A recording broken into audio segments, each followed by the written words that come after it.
Hi gang, Denise here, and this is Pose of the Week. And today our pose is Garudasana or Eagle Pose. This is a really good pose, but I know a lot of people struggle with it. So here's some help for you. I hope it's really going to make a difference. So I like to start this posture from a pretty deep Utkatasana type posture. One thing that's going to happen as soon as we go to a one-legged stance is this knee might want to fall in. So you do not want to let that happen. You almost want to do Utkatasana with knees open like this, okay? And then energize foot to core and take your leg across. Now here's where we're really going to give you some help.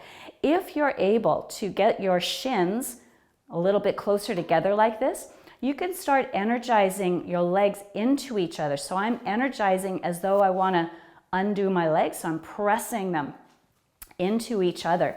This works even if your toe has to come down. So you can press your legs as though you're trying to open the legs here. That is going to stabilize you because of your lateral stabilizing lines of the body. Now, if that's where you're practicing, that's where you're practicing. If you look a little more like this in the pose with the shin coming out like that, now you're pressing top leg down into bottom leg. That will be your pressure. If you're able to actually wrap, now you're able to really energize as though you're going to pull the legs apart. It's very, very stabilizing.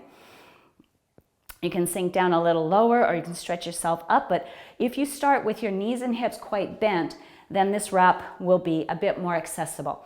So I'll do it on the other side. Again, I'll start with this low stance and then I'll bring my leg across. I can decide if I'm practicing here, or if I'm wrapping. If I'm wrapping, I can energize like I'm pulling the legs apart, and then I'll do pretty much the same thing with the arms. So under and wrap. Again, you might have arms pressing back to back, but if you're able to wind them up, again, it's like you're trying to pull them apart, and then dropping the shoulders and lifting the elbows. So legs are energized as though pulling apart, arms are energized as though pulling apart, and that is where you will find stability in this posture. It's not about squeezing in this one, because you have very strong stabilizing lines on the outer parts of your body, and that's what you'll access. So I do challenge you to try that one. I bet it's going to be a lot more stable for you. Thanks for joining me. Bye for now.